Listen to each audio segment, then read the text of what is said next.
believe this is lesson number 8 in our series on the Sermon on the Mount. I'm going to be teaching this week on Jesus' text from Matthew chapter 5, 21 through verse 26, as he talks about anger and our attitude. And we really start to get into the application of Jesus' teaching from the Beatitudes and what that looks like in a very practical way in our everyday walk of life.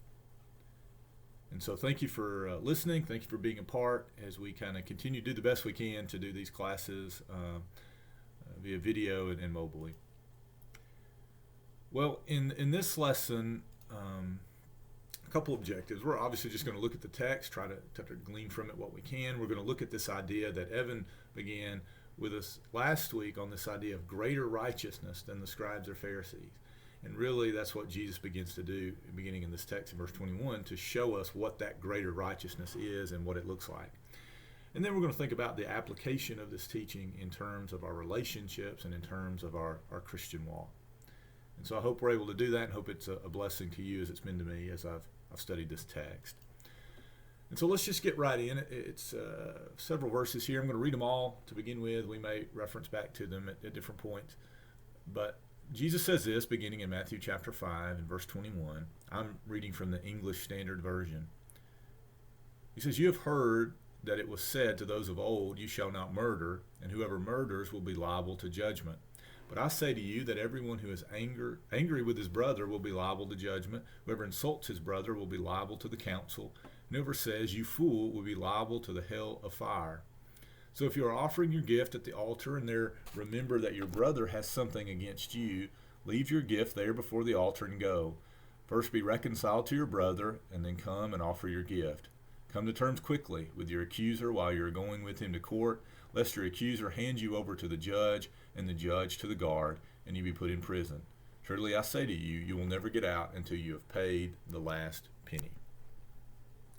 All right, let's kind of get into this text and think about it a little bit. But first, I wanted to kind of set the stage on this idea of greater righteousness. Again, last week, Evan did a great job kind of walking us through the text that really described the fact that Jesus was not coming to throw out the old law. He was coming to fulfill it. And he gives this instruction and description there to those who are listening to the Sermon on the Mount that they need to have greater righteousness even than the scribes or Pharisees. And that would have been a pretty shocking statement to them, because the scribes and Pharisees were people of great faith in terms of their dedication to the law and to the traditions, even tithing, their spices. How can you be more righteous than them? How could you do a better job of holding up the law than they did? And of course, one of the things we've talked about over and over again in this study is we've tried to redefine or help us to understand what righteousness really is in terms of the Beatitudes, in terms of the Sermon on the Mount. And we've used this kind of simplified definition, but I think one that's important is that righteousness has to do not with just being right or doing right things. Righteousness has to do with being in right relationship with God and man. And so I really think that's at the heart of what Jesus is telling him. You've got to be more righteous than them. And in the next several weeks, in fact, next 6 weeks, I guess, we're going to look at Jesus defining what that greater righteousness is. And again, we're going to notice over and over again that righteousness that Jesus describes is all about relationships. It's about our attitude and our behavior in relation to other people. And really, these are sometimes described as antithesis statements, antithetical teaching of Jesus in different ways, and they all begin the same way with the one we're going to be looking at this week. You have heard. Again, Jesus referencing back to the teaching and the old law from their previous learning, and he says, "This is what you have heard. This has been the way you've interpreted it. But let me explain that. Let me expound on that." Jesus really probes behind the original scripture into God's intent and will in the way only Jesus can. And in so doing, Jesus teaches his followers how they are to live in light of God's revealed will. But he doesn't just do it in terms of teaching or in terms of his word. Jesus' very life is the interpretation and the application of God's revealed will. And certainly here on the Sermon on the Mount, his teaching and his life, as we read in the Gospels, give us the full picture of what God's will for our life is and his desire for his kingdom. And so it's in these teachings in the next several weeks that he really does fully explain this idea of greater righteousness. I put a quote on here, a very short quote from Scott McKnight that I thought said it well. He says, Jesus reveals a fuller expression of God's will for God's people. And that's what we see here in the Sermon on the Mount, and in particular in this text that we're looking at now. So Jesus, in essence, is going to redefine for us murder, or at least cause us to think about it in a different way and expound on it the way we think about it. Here in this text, Jesus quotes directly from Exodus chapter 20 and verse 13 and Deuteronomy 5 and verse 17 when he says, you have heard it said, you have read, you shall not murder.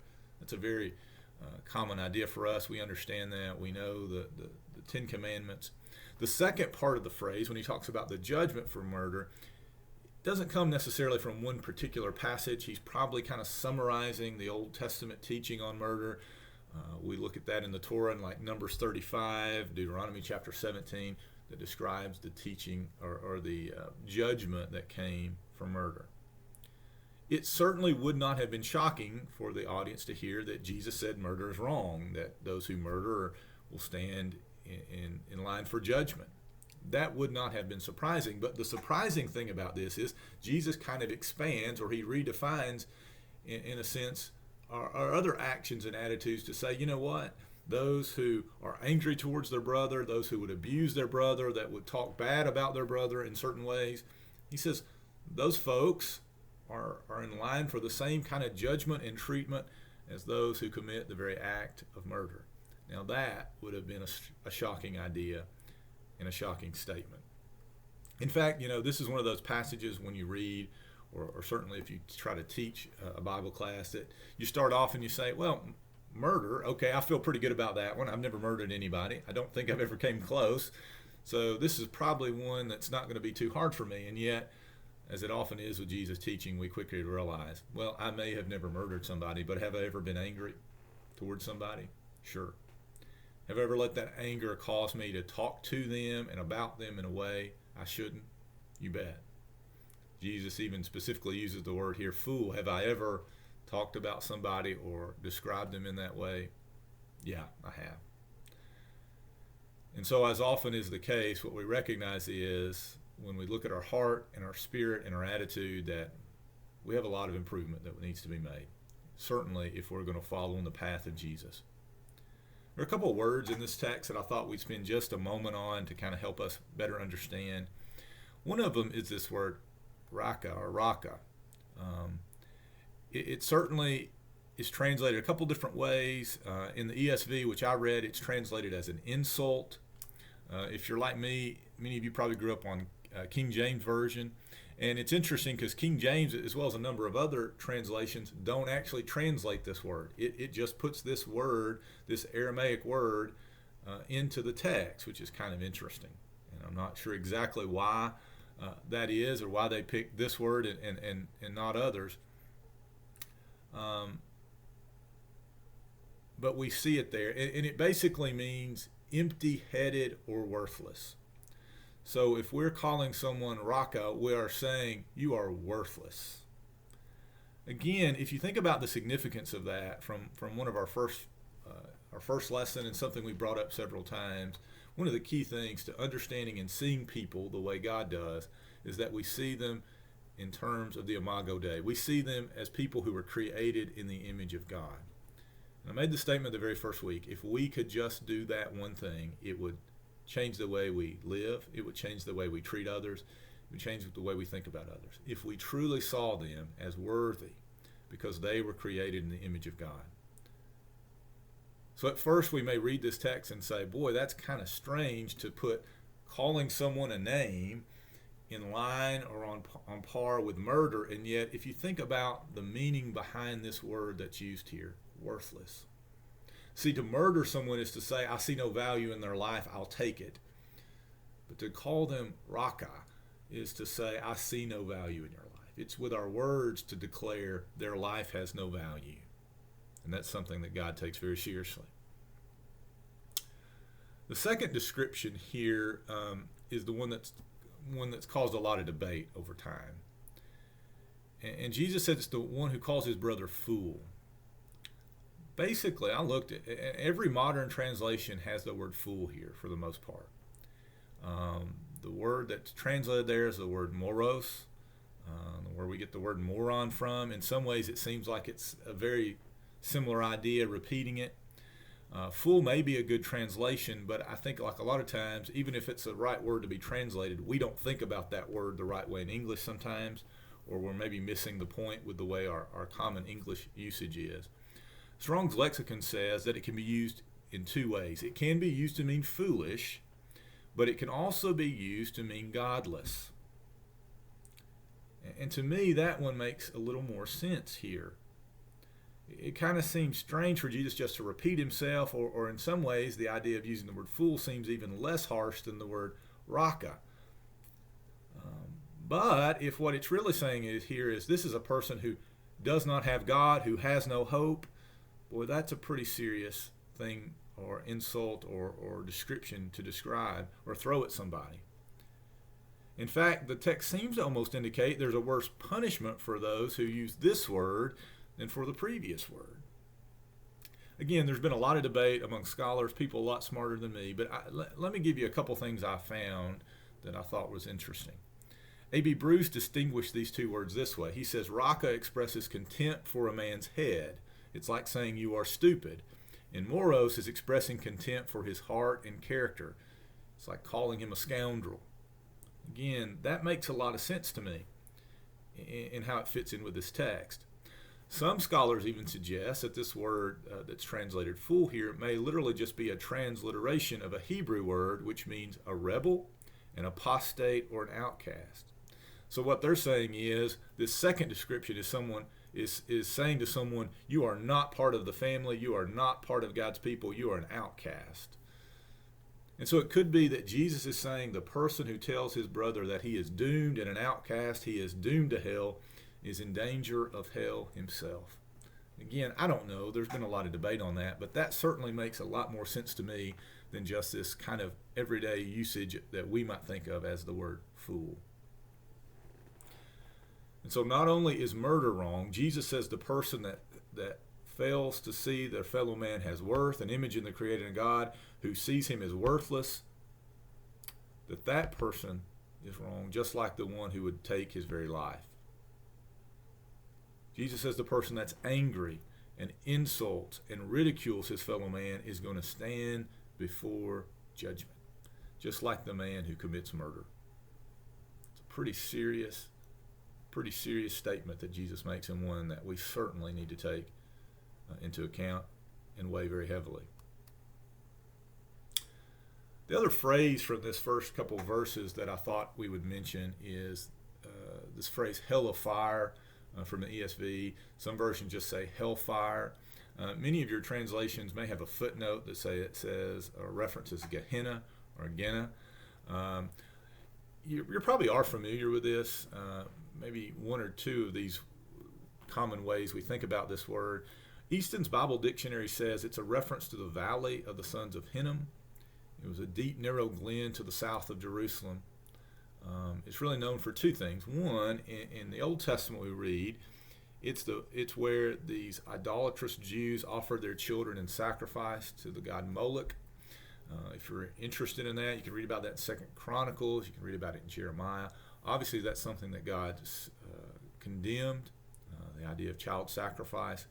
And so that's one reference here that we know from history. The other one that you're probably familiar with, and I've certainly heard this one several times through the years, is that this area years later became the common place where they dumped all the refuse and trash from the city. And it's here where dead bodies of animals and criminals and all kinds of filth were thrown out. And fires were kept burning here constantly to burn and destroy the trash. And over the process of time, this image of this place, a place of everlasting destruction, a place of fire and continual death and destruction, is kind of became a phrase that was used, right? hell of fire. And so that was something that the people would have readily recognized, and Jesus often uses this phrase. A number of times in Matthew and Mark, we see Jesus use this. And so I think it's interesting. He could be using this just as a reference to describe punishment. He could just be using it because it's the common vernacular of the day. He could be using it because he wants us to think about this idea of the Valley of the Sons of Hinnom. I'm not sure, but I think it's interesting in a way in connection with this text. And I wonder if Jesus is trying to get us to make the connection. To those that see their brother as worthless will ultimately end up where worthless things really go, to be burned up and destroyed. No matter how we think Jesus may be using this or what other connections there, the implication that there is a judgment to come for those who treat and talk to their brother this way is a very serious one. And that isn't missed, regardless of how we think about that term.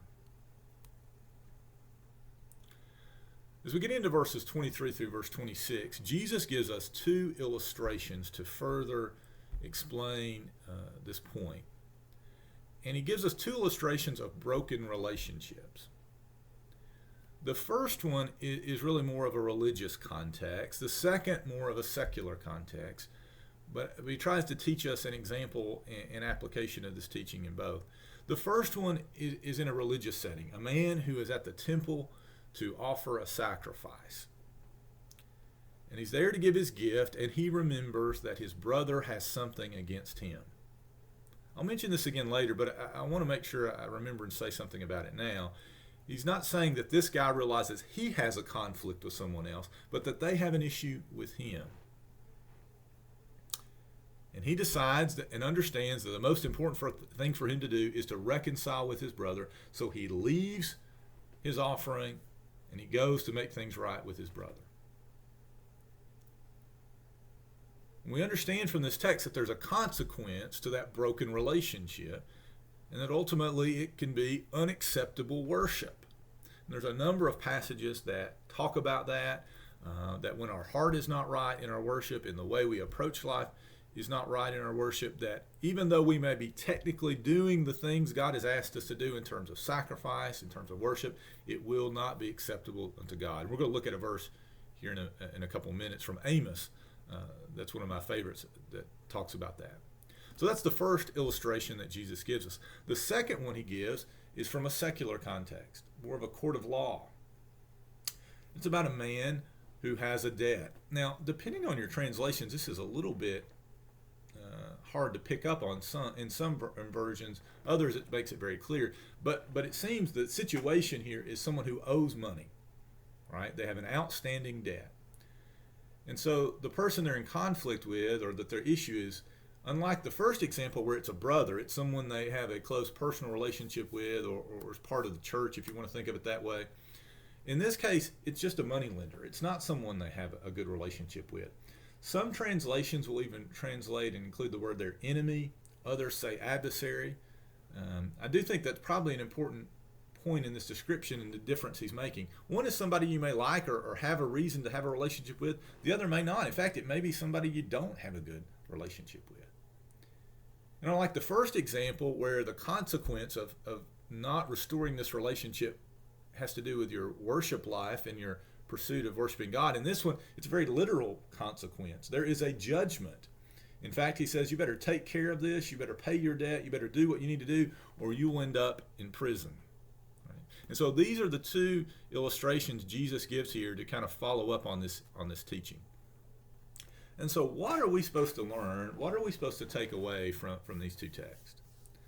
Now, these examples would have seemed pretty extreme, I think, to the original audience, especially to these Jews who have put so much emphasis on worship and following the law. For Jesus to say, hey, here's a guy about to worship, about to do what he's commanded, and he realizes his brother has an issue with him, and he runs out of the temple to take care of it. That would have seemed like a radical illustration. And I think it's supposed to seem that way. Jesus, as he often does in his teaching, he uses examples and illustrations and parables to get people's attention. And I think he does here. McKnight in his commentary uses this phrase, radically reconciled lives. Jesus wants us to live radically reconciled lives. And I think that's the point he's getting across in these illustrations. God's kingdom is to be a place of reconciliation. His church is to be a group of people that are committed to restoration and reconciliation of relationships. It's very sad to me and unfortunate that that's not often what the church is known for. In many cases, the church is more often known for church splits and church flights and conflicts than it is for a group of people that are constantly seeking to be restored to one another and reconciled, that no matter what the issues are, they are a family of God's people that love each other and work together and work through whatever may come. That's not always the case. And I think one of the things we need to keep in mind is it ought to be that way, and if it's not, we need to be pursuing it.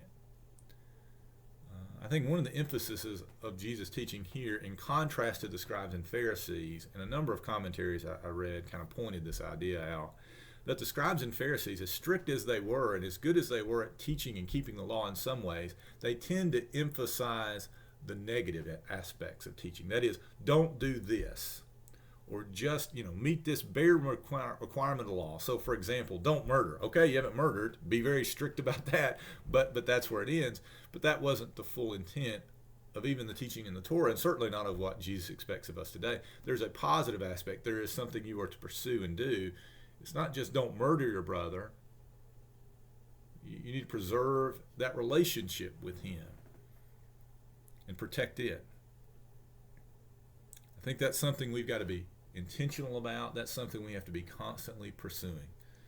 It's just natural. Relationships deteriorate. They fall apart. We drift away. To be in close relationship with somebody means we have to constantly be pursuing and investing in those relationships. When I think about why is the church not known always for the kind of reconciliation and rebuilding of relationships that it ought to be, it's like so many things. I think it comes back to love. Love means fellowship. If we love people, we want to be with them. We want to fellowship with them. We want to share life with them. And fellowship requires reconciliation. People are different and difficult. Relationships take work and forgiveness. And that's something that we have to constantly be working at. And I think sometimes we don't put in the energy and effort into those relationships that we need to. I apologize for using so many personal references lately, but just so many personal things have been on my mind. My mother, one of the things she did that I'm so thankful for, she was a writer. She was always writing us letters and journals, and at different major events in life, she would give them to us. When I graduated high school, when I turned 21, at holidays, a lot of times she would write us a letter. And one of the things about Mom, she could build you up, but she'd always tell you some things she thought you need to work on. For example, when I turned 18, I was reading that when I graduated high school. She wrote, got onto me about my housekeeping skills and needing to improve that. So she was not afraid to let you know there's things you need to work on. But one of the letters I was reading the other day, a couple of years ago at Christmas, she wrote everyone in the family a letter. And as always, she found the opportunity to give some motherly wisdom and instruction. When I read that, the thing in that letter that she was encouraging me that I needed to improve on was loving others. She said, you do a great job loving your family. She said, Sean, you need to learn to love others as well as you love your family. And boy, that's something I need to do better at and improve on, and I think so do many of us in the church. We can't pick and choose who we love. We've been called as part of his kingdom to love and see the value of everybody. The other thing in that letter that popped in my mind as I was working on this lesson, she also talked about the fact that treat people well, value relationships, because it is amazing through the course of your life how those relationships come back around. People you used to work with or go to school with that you lost touch with, it's amazing how many of those people come back through. And it's important to have good relationships and to maintain those good relationships. Don't let conflict and anger cause us to sever those ties. That as a follower of God, we need to love others. We're told that time and time again. In fact, the passage I put on the screen here, John chapter 13, 34 and 35, one we quote so often, Jesus says this, "A new commandment I give you, to love one another just as I have loved you. You're also to love one another. By this will people know that you are my disciples, if you have love one for another."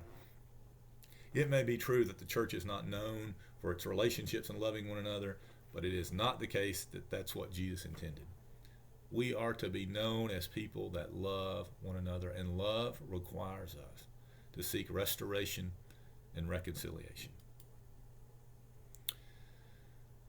Also, when I look at this, I think it's really clear Jesus is making a point that our relationships can either help or hinder our worship. I don't know if you've ever been there, but if something special about worshiping with people you love. We're all dying and wanting to get back to worship together in person. Why? Because of some of those relationships. It just improves our worship. It's exciting. It helps us uplift us and encourage us and praise God when we're with others we love and care about, who we know love and care about God.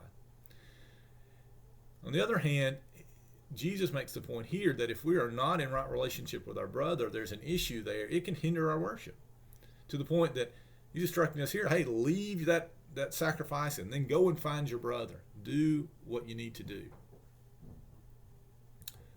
And I think that one of the things, if we're not careful, and I think that I thought of as I read this text, is we need to be careful not to ignore that aspect. We can't be people that emphasize doctrinally correct worship and ignore the teaching of Scripture about our relationships with our fellow man. We can't think that our worship is pleasing just because we've kind of hit this checklist of things that we think the New Testament lays out for worship, and just ignore everything else we read about our relationships and how we are to deal with one another and love one another. One of the passages I referenced earlier, Amos 5, 21 through 24, is one of a number of passages in the Old Testament that warn us that our worship can be meaningless to God, void, if our hearts aren't right. Amos says this, he said, "I hate and despise your feast, take no delight in your solemn assembly, speaking for God. Even though you offer me your burnt offerings and grain offerings, I will not accept them. And the peace offerings of your fattened animals, I will not look upon them.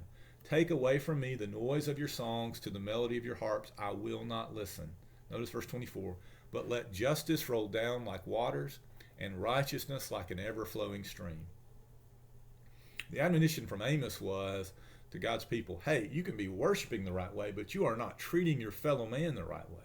What God wants to see is you treating people with justice and righteousness. There's a number of passages I could have chose, but I chose this one from Amos because we've been trying to continue to hit this theme that is not new in the Sermon on the Mount. It's really always been God's desire for redemption and for righteousness among God's people. And we certainly see that here.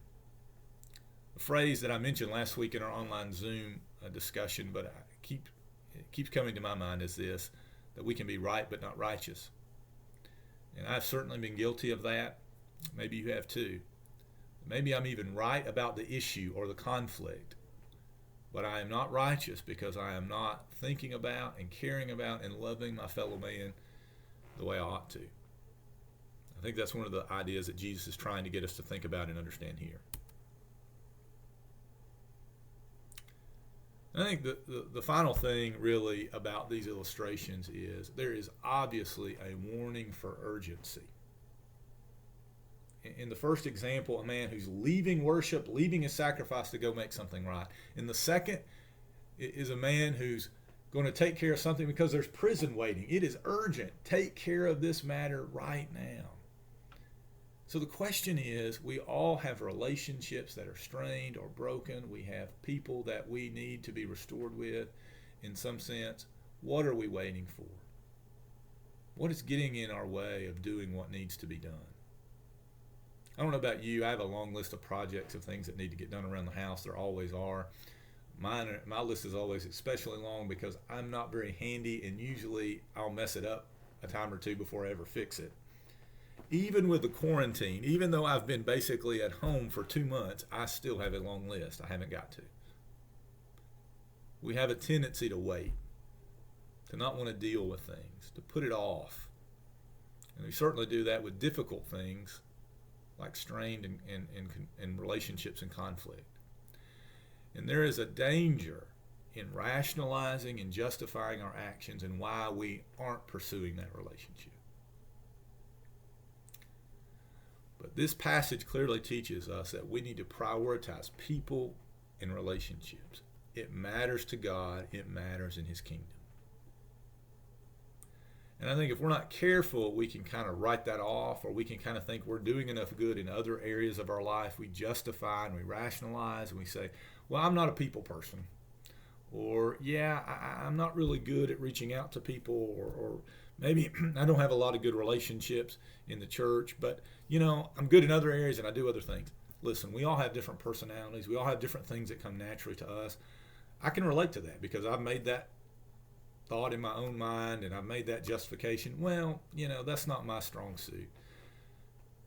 And yet the more I read Scripture, the more I realize that's what we are called to do. We cannot serve God alone or in isolation. We cannot pick and choose things that we're going to follow and things that we can't. We need to start doing what God has called us to do. Stop whatever we're doing and pursue relationships, make things right, be reconciled to others. In fact, we need to pursue it like judgment is waiting, because it is. I don't know about you. I've never been to jail. I've never been in prison. But if there was something that I knew was pending or hanging over my head that could send me there, I'd take care of it this very day, this very moment. And Jesus uses that as the kind of illustration to point to us to the urgency we need to have when it comes to our relationships. Don't wait. Make it right. So you think about application of this text. For a short text, I think there's a lot. Like most of the Sermon on the Mount, you could really spend a lot of time thinking about this. Here's a few thoughts I had and things that maybe we can discuss in our Zoom call on Wednesday night. I think one of the points that Jesus makes here is we can murder or we can kill or destroy relationships with our anger and our attitudes. I think that's certainly been the case for me at times. And the idea that our conflicts, even something to the extent of murder, doesn't begin with a single act. It begins in our hearts and minds. It begins with the way we think about our fellow man. We can debate what these different words mean in this text that Jesus uses, but I think one thing is clear. This passage clearly teaches me that my words matter. How I talk about other people matters. And how we talk about people and how we talk to people has an impact on our relationships. We need to guard our mouths. Scripture teaches us that time and time again. We can do a lot of harm very quickly if we're not careful. Another thought from this passage is this: your brother's issues and problems are your problem. I think it's interesting when Jesus tells this illustration about the man coming to worship. He doesn't say the man at worship has a conflict. He says he realizes and remembers his brother has a conflict with him. Sometimes I think we justify and say, well, that's his problem, that's his issue. We don't have anything wrong. He may perceive it that way. I don't think it matters. If that relationship is severed for whatever reason, there's conflict there for whatever reason, maybe not it's your fault, maybe you don't really feel like you have anything to do with it. It's all them. Doesn't matter. Our brother's issues are our issues. We should seek to reconcile and restore that relationship. Again, the idea we've mentioned, don't get caught in the trap of being right but not righteous. Don't get caught in this idea of neglecting and failing to think about relationships and people. And then finally, don't wait. Pursue reconciliation without delay. We never know what tomorrow holds. We have certainly learned that this year. Make things right today. All those things are certainly things we could discuss next week. I'll just close here with a couple questions I thought might be something we could discuss, but as always, bring whatever question or topic you'd like to discuss relevant to the text. But here's a couple ideas. Do you think the church is more known for conflict and division or for radical restoration? What are some practical things we can do to start to restore and rebuild strained relationships? What should we do if the other person rejects our attempts at reconciliation? Have you ever been in a situation where you were right but not righteous? There's a good example of that you'd be willing to share. I'd love to hear that. What about this question? What would be a modern example of the illustration of Jesus' teaching on leaving your sacrifice to make things right with your brother? What would that look like? What would maybe be a more modern illustration of that? And then finally, are relationships more important than worship? Is that what Jesus is saying here? If so, in what way? Is there a limit to that? Does that mean that we should be flexible on doctrine? Traditions? Are there other ways in which we should value relationships more than maybe what we're currently doing? Those are some thoughts I had that maybe we could discuss next week. I appreciate you listening to this lesson. I hope it's been a blessing to you, and if possible, we'll see you on Wednesday night at 6:30 as we discuss this text in our Zoom lesson.